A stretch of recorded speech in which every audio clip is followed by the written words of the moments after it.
மாண்புமிகு பேரவைத் தலைவர்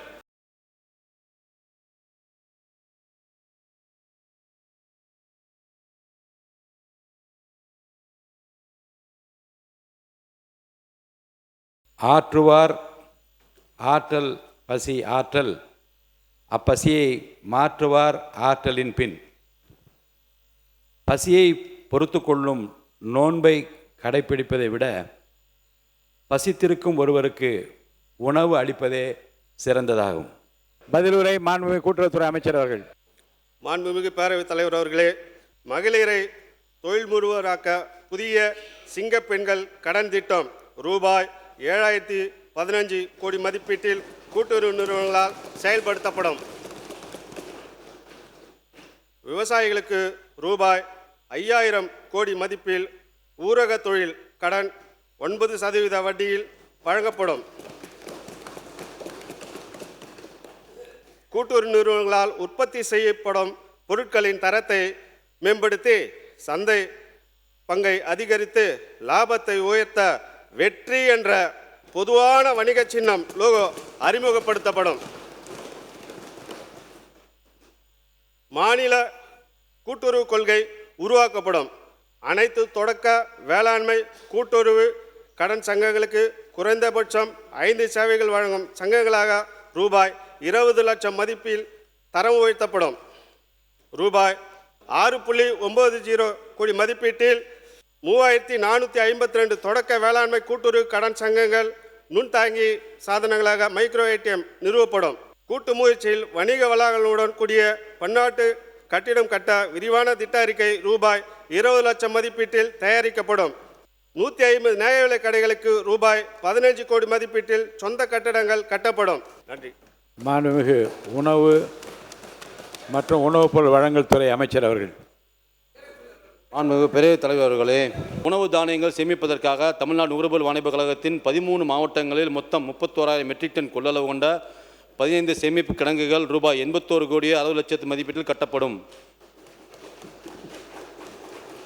அரியலூர், நாமக்கல் மற்றும் மேட்டுப்பாளையம் சேமிப்பு கிடங்கு வளாகங்களில் தலா 3400 மெட்ரிக் டன் கொள்ளளவு கொண்ட 3 நவீன சேமிப்பு கிடங்குகள் ரூபாய் 13 கோடியே 50 லட்சம் மதிப்பீட்டில் கட்டப்படும்.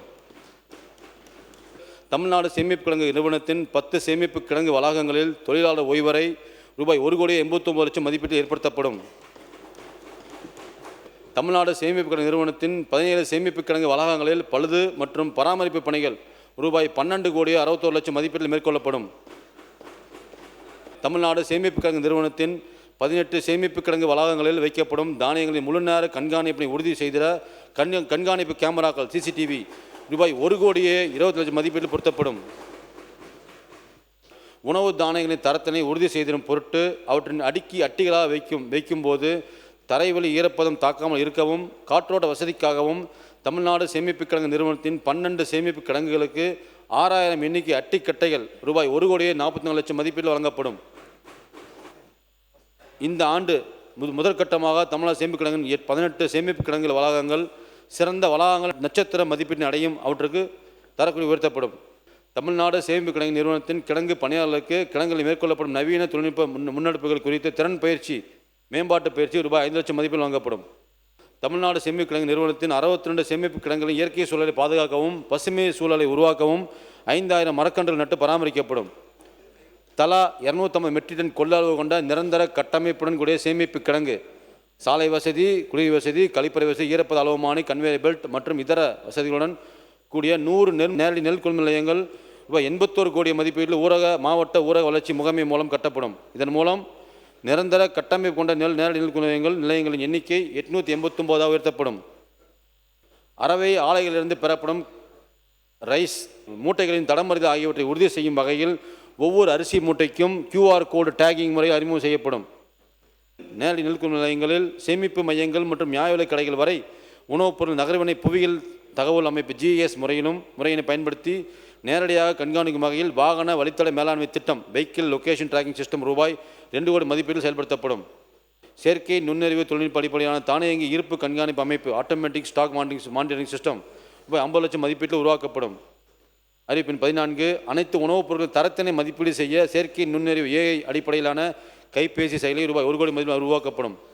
பொதுமக்களின் வசதிக்காகவும் பொது விநியோக திட்டத்தின் மேம்படுத்துவதற்காகவும் புதிதாக 150 நியாய விலைக் கடைகள் பிரித்து அமைக்கப்படும். தமிழ்நாடு நுகர்வோர் வாணிபக் கழகத்தின் நேரடி நெல் நிலையங்களில் கிடங்குகள் மற்றும் அமுத மங்களை கண்காணிக்க அலுவலர்களுக்காக ஆய்வு செயலி உருவாக்கப்படும். நியாய விலைக் கடைகள் மற்றும் கிடங்கு ஆய்விற்காக கைபேசி செயலி உருவாக்கப்படும். பொதுமக்களின் புகார்களுக்கு உடனுக்குடன் தீர்வு காண்பதற்காக குடிமைப் பொருள் வழங்கல் குற்றமலத்துறையினருக்கு 81 மடிக்கணினிகள் ரூபாய் 80 லட்சம் மதிப்பில் வழங்கப்படும். நுகர்வோர் உரிமைகள் குறித்து பெண்கள், ஜென்சி இளைஞர்கள் மற்றும் மாணாக்கர்கள் ஆகியோருக்கு சமூக ஊடகங்கள் வாயிலாக விழிப்புணர்வு ஏற்படுத்த ரூபாய் 20 லட்சம் மதிப்பீட்டில் நிதி ஒதுக்கப்படும். வருங்கால இளைய தலைமுறையான ஜென்சி பள்ளி மற்றும் கல்லூரி மாணவர்களுக்கு நுகர்வோர் பாதுகாப்பு சட்டம் குறித்து களப்பயிற்சியுடன் கூடிய விழிப்புணர்வு ஏற்படுத்த ரூபாய் 16 லட்சம் நிதி ஒதுக்கப்படும். மாநில நுகர்வோர் சேவைக்காக தானியங்கி உரையாடல் சாட்பாட் வசதியுடன் கூடிய வாட்ஸ்அப் சேவை அறிமுகப்படுத்தப்படும்.